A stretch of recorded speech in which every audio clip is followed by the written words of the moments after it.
Okay, so welcome to the ADDIS Release 4 pre-release demo. It's going to mostly concern the input of data for studies. Yeah. So I'll give a quick demonstration, then we'll talk about the overall progress, and then we will discuss whatever remains. Yeah. So now I have to switch the screen that I'm sharing, I guess. Oh. Hi. There we go. Okay, so the trial-first application is designed to input the data for studies based on clinical trials. So firstly, you have to make a data set, which is just a container for the studies that you're inputting the data for. So I've already made one.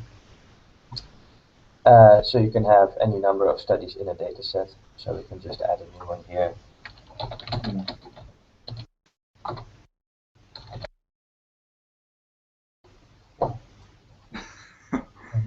the cool title is very important.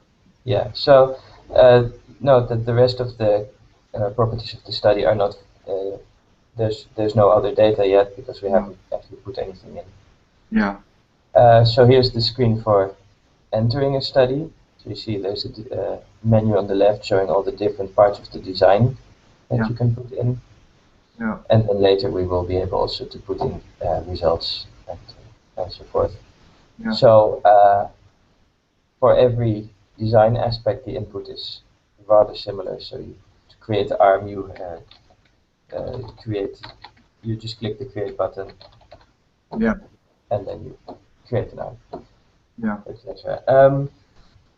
It's important to note that all the changes you make here in the study view are not actually saved permanently until you hit the big green save button, so that you can here mess around, change things as much as you like without having to undo your work if you don't like what you've done.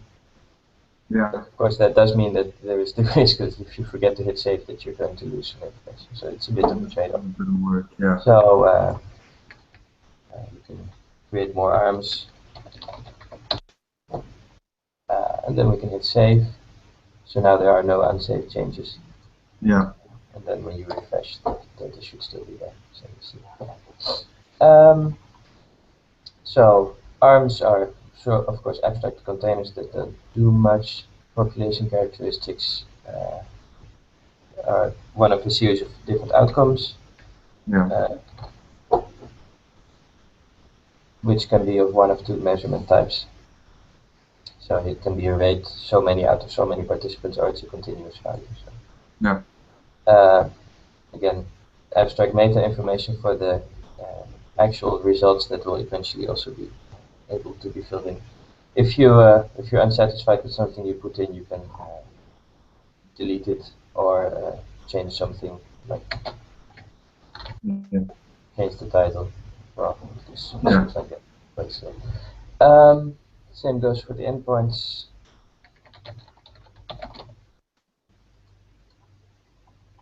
And the adverse events. So these are all outcomes, so they work in the same way. Yeah. Then going further into the study design, you can define epochs. Yeah. Which are all relative. So you have all have duration. So let's say the washout type of thing, which. And Daniel, sorry, can I ask a clarification question? What you mean exactly by an epoch? So this is the time component of a study. Yeah. Which is then functionally divided into epochs. So if you have the randomization, for example, is an instantaneous process. Yeah.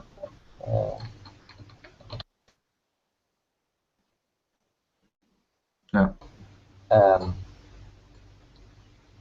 And these are ordered because it is they describe the time process throughout the study. Yeah. Sorry, I wasn't aware of the term, but I understand what you mean. Well, that's good to ask then. You keep people without drugs for a week, etc. Okay. then you define at which points you're actually going to measure things. Yeah. With moments. So you say, okay, no, actually, let's make an actual measurement epoch. Then that's nicer.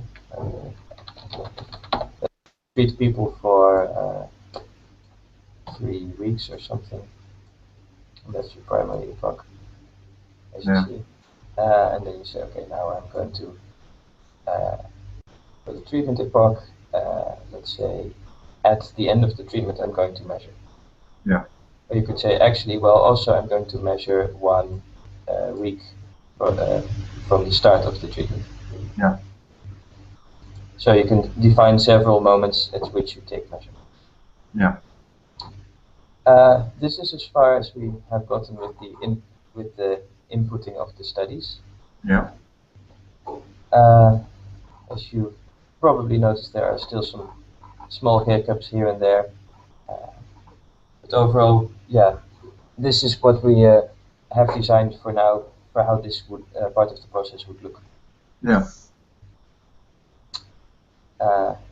Next step is then for each outcome measure, you can then also select at which measurement moments this outcome is measured. Yeah. Because you don't want to measure age in every epoch, for example. That's not really so interesting. No, of course. And then we come to the results section where you have to put in the results, or well, that will allow you to input the results for every combination of measurement moment and arm and outcome. Yeah. And this is, just to take a step back, this is mainly for the input of data from clinical trials in general, or are we really looking at RCTs? Yes. Yeah, this is for, well, this design is based on clinical trial designs as well. Yeah. So you can actually choose not to have randomization, and you can incorporate, for example, observational study data. Yeah, the definition of what happens in every epoch is still right now. It's only text that you put in there. We don't say anything about what actually happens in the epoch in the sense of, okay, this is really only a randomization epoch or anything like that. Yeah. Yeah. And just to take a step back as well, the idea is to be able to synthesize, of course, the evidence from randomized clinical trials, but what are your ideas as a team about incorporating other data as well, like observational studies, etc.? Is it feasible? Yeah, that's a bit of an open question still, because how and whether to combine the observational data is still a work in progress for the rest of the Get Real project. Yeah. So as soon as things are clearer there on the side of on the methodological side, we can then start to incorporate this in our designs. And one of the major questions that we continually have, of course, for the rest of the project is how and what to do about this. No, of course, yeah, and if anything, the work that's going on in Work Package 1 right now only proves that this discussion is going to be there for a long time. Yeah. So, I mean, how to input a clinical trial, or at least how it is structured, etc., that is already something that is very well known to us, so that is what we're building right now. Yeah, yeah. And then hopefully it will be relatively little work to make a shift to the observational data input, and we can, restructure or repurpose parts of what we have already. Of course. No, and it's also very nice. First of all, thank you, of course, for the great work. And it's nice to see from the design tab that you could input all those different elements differently, because that makes it really a generic template for clinical trials in general, and not necessarily randomized clinical trials. That's yeah. So indeed, we of course hope to have everything as reusable as possible to save work down the road. Yeah, and I think this topic was brought up before, and I'm sure you're aware of it, but what is the status of ADDIS, for example, when it comes to interoperability? Because you can imagine someone is going to have to invest time to input per clinical trial into this database. The file types that are being saved, how interchangeable is it between other software programs, etc. Yeah, Is it both specific? the input and the output end of ADDIS are of course very important. This this inputting by hand is very laborious. Yeah. That's always going to be the case, of course. Yeah. We have already an importer for datasets created with our ADDIS 1 tool. Yeah. Whatever other importers we end up creating will also depend on what people require. Yeah. There is room in the schedule for the import and export of data, but Yeah. because we haven't got clear requirements about that yet, we haven't put it on a concrete place on the roadmap yet. Also because we think the prioritization of what we do when is also something that should be determined partially by the project as a whole. Of course. That is one of the things we hope to get a lot more concrete about at the face-to-face meeting. Yes, of course. And what? Right now, the answer is we don't know yet. It's Yeah. also importing this study design data. People will already have, if people really have data that incorporates all the aspects of this design rather than just the results, they already have some sort of well, structured data that should be easy to import. But my impression is at least that most people who are analyzing data from clinical trials don't have it structured so strongly as we have it here, which makes importing it into Trialverse rather than just basing an analysis on it sort of something that might not even be relevant. So what we do intend to do is make things like the network meta-analysis component of ADDIS something that is standalone and that you can upload less structured data into sort of like just a table of numbers, as it were. Of course, yeah. And do you as a team plan to also put ADDIS in the case studies we're going to be running soon, or? I'm not sure about that. Sorry? Because it could be the case studies that are coming up for Work Package 4 and Work Package 1. The reason why I'm asking is because with those case studies, we actually will have data. So it will be a good opportunity to check what sort of data comes in, if it's structured in just Excel tables, or how it could or couldn't be imported. So it gives you as a team as well a bit of idea of what the data out there looks like. Yeah, no, that would be great to know. Yeah, exactly. Yeah. Basically, with Work Package 1, at least the one we're responsible for, is a case study on metastatic melanoma, for example. And there we should be getting data from BMS. Just like you, I have no idea what this data is going to look like, if it's going to be just an Excel table or if it's going to be a million other file types. Yeah. But perhaps as an ADDIS team, you could ask the teams for those case studies to report those things to you, because they're very small pieces of information. It would only take a case study team a couple of minutes to tell you, oh, these are the file types we have, etc., etc. And then perhaps as part of Work Package 4, you could actually have some access to some data, and then you could play around with it and see your ADDIS according to it. Yeah, and of course for our purposes it doesn't even have to be the real data, as long as it is fake data that is structured in the same way, which should at least make it even easier to get. Yeah, I don't know what... sorry. Sorry, Gerrit, sorry. Go ahead. That was me. I'll switch this sharing off. It's not so interesting. Oh, I'll turn on my video. So I lost my train of thought with the camera shenanigans. Right. Yeah. So I don't know if we'll be able to get any data in the format that we need for Trialverse. But I do know that several people from Work Package 4 have said we have data from previous network meta-analyses that we could use to test the network meta-analysis component. Yeah. So like Dan said, we'll probably set up something separate for the network meta-analysis component so that can be tested on its own, basically, and that will make it easier for us to import that kind of data. Yeah. Yeah. Yeah. Would also be quite important as well, because then ADDIS really becomes implementable basically across, even in the case studies. I'm sure the features that are in ADDIS will be very useful in the case studies. I'm not looking forward to going through all the data.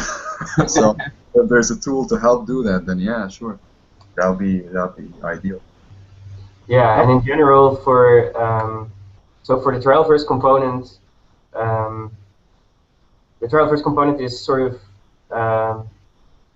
the more risky and more ambitious part of the project at the moment. So we want to sort of separate the success of that component from, for example, the network analysis component. Yeah. And we want to take the trial-first component much further. So, for example, we want to have import from clinicaltrials.gov. So I hope that's one of the things that people will find interesting, because that's personally for me that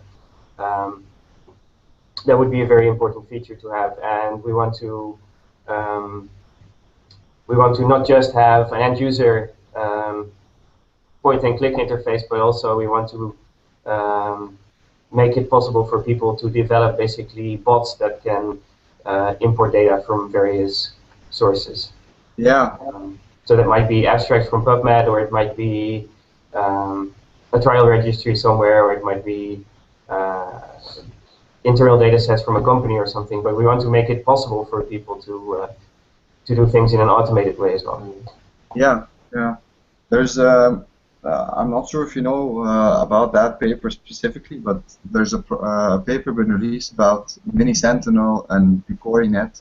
These are also big networks for pooling data from different sources, real-world data, and they've developed a system where they could query the data from a virtual platform. And we discuss also some issues about interoperability. If you want, I can send it to you, and then if it's very necessary, you could ask the author, you know, what's going on, how did you do this? Because they link claims databases and electronic health records databases, etc., etc. I'm sure they also have clinical trials in there somewhere. Okay, yeah, sounds interesting. Yeah. Yeah, I'll forward it over. Great. Yeah, but thank you for the demo. And sorry that I'm the only audience. I hope. Should we move back to the slides, or? Yeah. I think we have one more. Sure. Wrong one. It's right here. Oh, it is. I know, but I have full screen. Oh yeah. One. Full screen. Progress report. Can't say full screen. No, because then. Oh no, I got. Okay. Different one. No. Deze? Yeah. Ha! Yeah. Full screen. Yeah. So this is just sort of a progress report and roadmap Yeah. slide, which sort of shows the numbers between the curly braces indicate how much work and complexity we estimated for everything. Yeah. So what's completed so far is the basic setup, the dataset view. You can create a dataset, you can list them, you can add a new study to them, you can create, edit, and remove arms, outcomes, epochs, and outcomes means endpoints, adverse events, etc. Of course, yeah. And we're currently working on the outcome measurement moments, and then the inputting of results is the next step in the chain.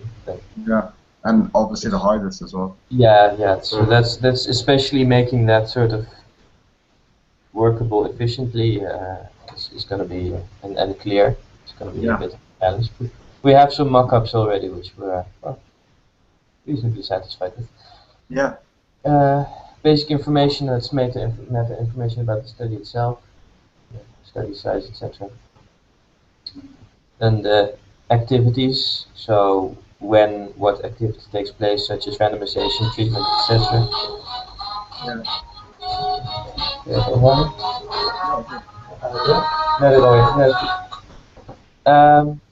Sorry about that. No problem. And then we need to actually give these activities such as treatments, randomization, etc. coordinates in the study. So that means both in time and in arm. Yeah.